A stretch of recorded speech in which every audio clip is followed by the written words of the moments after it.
자, 오늘은 제가 그 라텍스 글루를 이렇게 칠하는 방법에 대해서 제가 간단하게 말씀을 드리겠습니다. 우리가 옛날에는 그 흔히 얘기하는 이 스피드 글루라고 이렇게 유성 글루를 사용했었죠. 그러니까 유성 글루를 일단 이렇게 듬뿍 찍어가지고 러버를 이렇게 불에다가 막 이렇게 발랐습니다. 그러면은 이렇게 발리게 되면은 이 글루잉 하는 그런 효과도 있지만 한편으로는 여기 접착제 수지를 녹여서 우리가 이 접착제를 사용하는데 이 수지를 녹이는 그 신나, 톨루에 이런 것들이 굉장히 강한 휘발성입니다. 이런 강한 휘발성이 이 스펀지 사이에 새를 꽉꽉 채워가지고서 스펀지를 좀 부풀게 만듭니다. 부풀게 만들어서 탄성을 증가시켜서 이 러버 전체에 어떤 그 탄성을 증가시키고 스트레인력을 더 증강시키는 그런 효과를 얻게 됐었죠. 그래서 우리가 흔히 이제 그때 당시에는 이제 스피드 글루라고 해서 많이 사용했는데 그 휘발성이 많은 그 신나나 톨루에 뭐냐 안 좋기 때문에 우리가 이런 사용을 금하고 있습니다. 그 이후에는 대부분 사람들이 그 이후에는 이렇게 이제 딱딱한 걸 썼다가 그것도 크게 작전이 안 되니까 저는 이렇게 라텍스 풀을 많이 사용하는데, 자, 이걸 우리가 흔히 이 유성풀을 사용하듯이 이 라텍스 글루를 보통 보면은 이렇게 그 스펀지에다 이렇게 가득 부어가지고서 그 다음에 이 스펀지 같은 거로다가 이렇게 막 이렇게 해서 칠합니다. 그 다음에 이렇게 칠을 한 다음에 이제 이렇게 해서 드라이기에서 말려가지고 이렇게 또 같이 접착을 한 다음에 붙이고 하는데 여기 아까 우리 글로 썼던 건데요. 자, 한번 보시게 되면은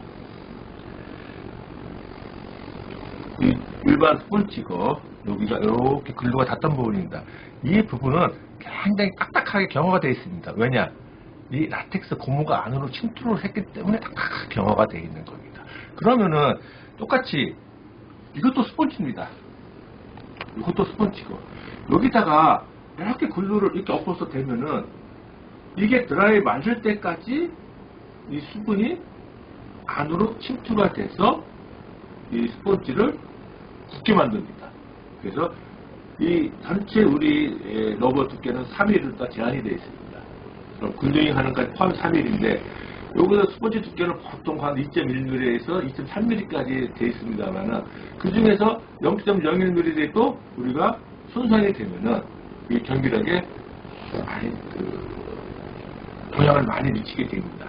그래서 가능하면은 이 라텍스 고무 성분이 이 스펀지 안으로 스며들지 않고 그냥 접착 성분만 갖고 붙이게끔 그렇게 우리가 노력을 해야 됩니다. 그러면 어떻게 해야 되느냐? 자, 그럼 여러분 사용하는 것들 보통 우리가 이런 스펀지를 많이 사용을 하죠. 또 이런 스펀지도 많이 사용합니다. 그러면은 저는 가장 하나 아주 고운 미세한 공급의 스펀지를 좀 사용을 원합니다. 아주 이게 굉장히 고운 스펀지고 그 다음에 이건 좀 제일 거칠고 그 다음에 이것은 제일 중간 고음입니다. 그러면은 자, 우리가 풀을 갖다 한번 발랐을 때 자, 거친 걸로다가 풀을 바르게 되면은 이 면도 좀 이렇게 거칩니다. 네. 자, 이거는 중간 거. 네. 이렇게 고운 스펀지로 우리가 이렇게 해서 바르게 되면은 자, 보시다시피 굉장히 아주 약간하게 이렇게 발라집니다. 그래서 우리가 이 위에다가 이렇게 따라서 이렇게 하게 되면은 이게 있는 부분이 자꾸 스펀지를 파고 들어가서 이 러버에 있는 스펀지를 우리가 경화시키게 됩니다. 그래서 우리가 이렇게 하는 방법은 좋지가 않고 저 같은 경우는 자 이렇게 붙일 때 이거는 아주 고운 스펀지라 아주 흡수력이 뛰어납니다. 그래서 글루를 쭉 하면 글루를 쭉 빨아들이는 상태가 되는 거고 이 상태에서 이 스펀지에다가 이렇게 옆으로 한 다음에 이렇게 빨리 잭바를 이렇게 찍어 바릅니다. 잘 봐보세요. 이렇게 찍어서 얇게 빠른 시일 내에 이런 식으로 도프를 해줍니다. 이렇게 재빠르게 도프를 한 후에 바로 드라이기로다가 빨리 말립니다. 그러면은 이 라텍스가 이 스펀지 안으로 스며들어서 스펀지 성능을 저하시키는 것을 많이 방지하게 됩니다. 그럼 이렇게 해서 얇게 빠른 시일 내에 도프를 하고, 이게 말릴 때는 아주 바짝 말려야지 성능을 크게 발휘할 수가 있습니다. 이 말리는 거 그냥 대충 말려버리면은 안 됩니다. 그래서 이렇게 따뜻해서 투명할 때까지, 그리고 투명한 이후에도 한 많게는 5분 정도 그래서 말려주는 것이 좋습니다. 자, 저는 여기까지 말리겠지만은 여러분들은 조금 더 말려주는 것이 좋아요. 그래서 말린 다음에 이제 조금 따뜻해졌으니까 뜨거워졌으면 이게 조금 늘어납니다. 그래서 어느 상태로 수축이 될 때까지 어느 정도로 기다렸다가 다시 2차 도포. 2차 도포를 할 때는 이게 어떤 선수는 조금 두껍게 하는 선수가 있고, 어느 정도는 또 얇은 선수하게 좀 도포하는 선수도 있고, 순서 따라 좀 틀리지만은, 자, 내가 좀 두껍게 도포를 하겠다. 지금 상태는 어떻게 돼? 한번 얇게 도포가 돼가지고, 라텍스는 고무입니다. 고무층이 입혀졌기 때문에 이 밑으로는 더 이상 이제 수분이 들어갈 수가 없습니다. 그래서 이 위에다가 이렇게 자기가 양만큼 덮어서 그 다음에 그 위에서 이렇게 우리가 평상시 하던 대로 도프를 해 나가도 이 밑으로 더 이상 이 흡수가 안 되기 때문에 큰 문제가 없습니다. 그래서 자기가 맞는 두께로 해서 이렇게 도프를 해 나가면 되겠습니다.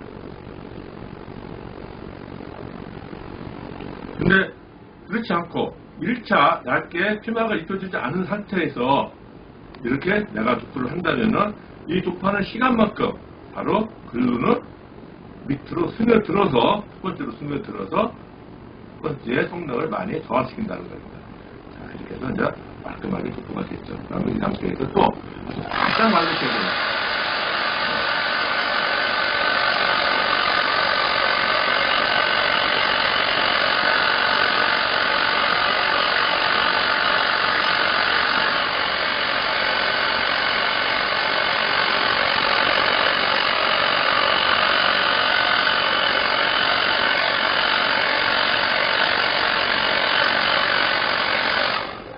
그래서 바짝 말렸습니다. 이제 그러나 자기가 이렇게 붙이는 대로 하면 되겠습니다. 그래서 이런 식으로 해서 이게 붙이는 데 넣어버립니다. 그래서 이렇게 해서 됐을 때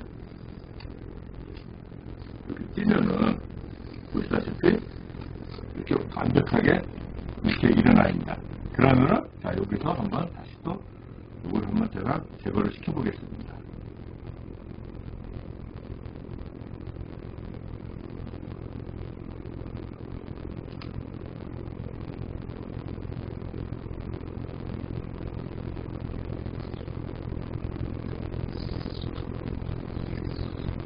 이거는 조금 한 2번 정도 얇게 치는 겁니다.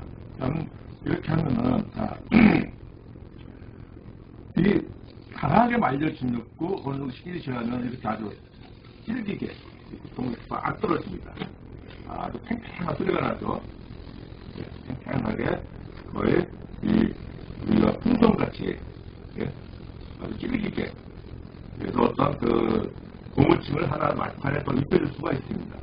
아주